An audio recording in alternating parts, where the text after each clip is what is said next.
Selamat pagi, kami dari kelompok 6 akan mempresentasikan hasil diskusi kami yang berjudul Faktor-faktor yang mempengaruhi teori keagenan.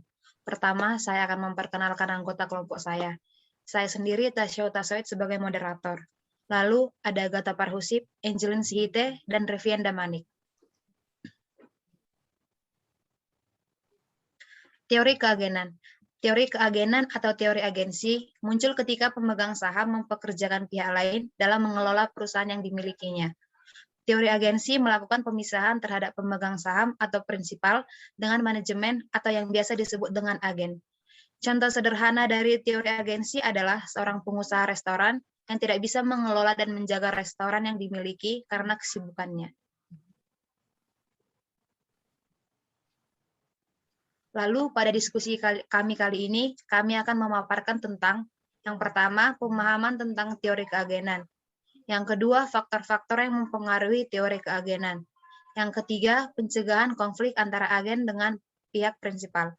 Yang keempat, hubungan dalam teori keagenan. Baik, saya akan melanjutkan pengertian teori keagenan. Teori keagenan atau agensi teori adalah teori yang menjelaskan bahwa hubungan agensi muncul ketika satu orang atau lebih atau prinsipal mempekerjakan orang lain atau agen untuk memberikan suatu jasa dan kemudian mendelegasikan wewenang pengambilan keputusan kepada agen tersebut. Menurut Prapti, Torini, dan Januarti, mengemukakan bahwa pihak ketiga yang independen sebagai mediator pada hubungan antara dan agen. Manajemen sebagai agen diberikan kewenangan untuk dapat mengelola perusahaan, seperti mengelola dana dan mengambil keputusan perusahaan lainnya atas nama prinsipal yaitu pemilik. Salah satu asumsi utama dari teori keagenan bahwa tujuan prinsipal dan tujuan agen yang berbeda dapat menimbulkan masalah karena manajer perusahaan cenderung untuk mengejar kepentingan pribadi.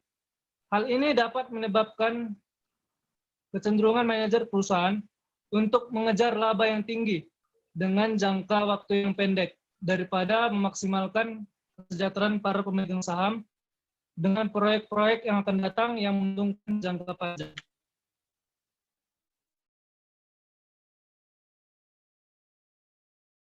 Faktor-faktor yang mempengaruhi teori keagenan.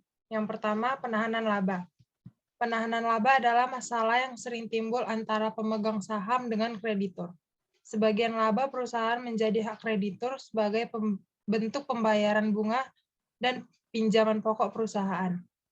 Selain itu, kreditur memiliki bagian terhadap aset perusahaan jika perusahaan mengalami kebangkrutan. Keputusan yang berisiko dapat dilakukan oleh pemegang saham.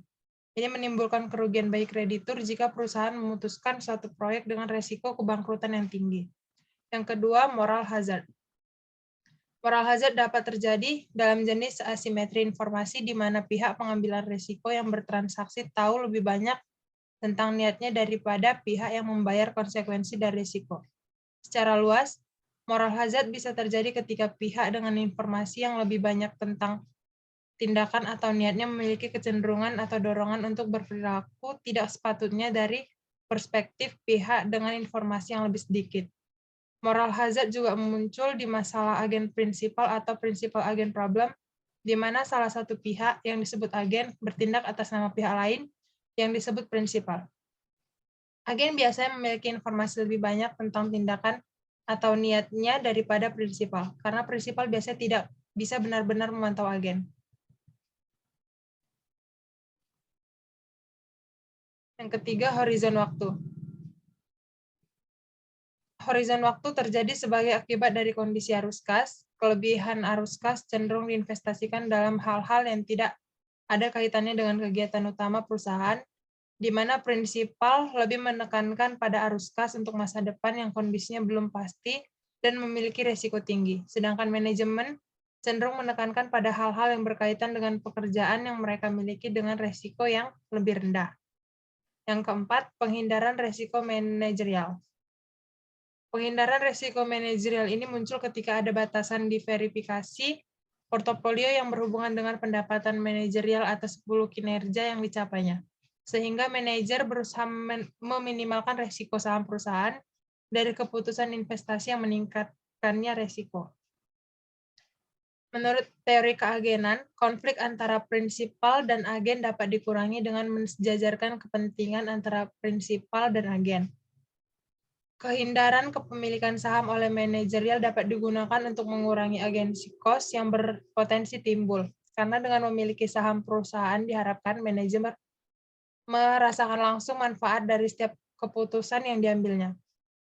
Agen juga dapat melakukan kecurangan dalam perusahaan, terutama dengan pihak yang memiliki hubungan istimewa.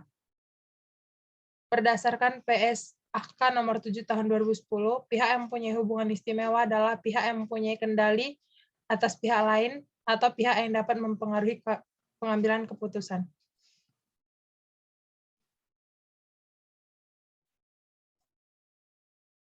Hubungan keagenan. Ada 3 hubungan keagenan. Yang pertama, antara pemegang saham, pemilik, dengan manajemen. Apabila manajemen memiliki jumlah sahamnya lebih sedikit dibandingkan perusahaan lain, maka manajer akan cenderung melaporkan laba lebih tinggi atau konservatif. Yang kedua, antara manajemen dengan kreditor.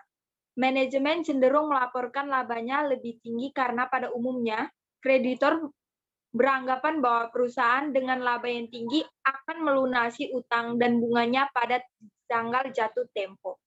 Yang ketiga, antar manajemen dengan pemerintah.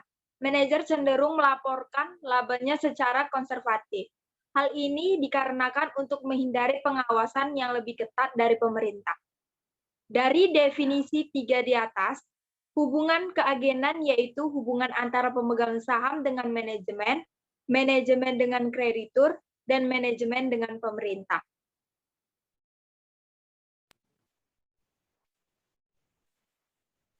Dari hasil diskusi kami tadi, kami dapat mengambil kesimpulan yaitu teori keagenan atau teori agensi muncul ketika pemegang saham mempekerjakan pihak lain dalam mengelola perusahaan yang dimilikinya. Terdapat 4 faktor yang mempengaruhi teori keagenan, yaitu penahanan laba, moral hazard, horizon waktu, dan penghindaran risiko manajerial. Ada 3 hubungan dalam teori keagenan, yaitu antara pemegang saham atau pemilik dengan manajemen, antara manajemen dengan kreditur, lalu antara manajemen dengan pemerintah. Demikian hasil diskusi kami ucapkan terima kasih.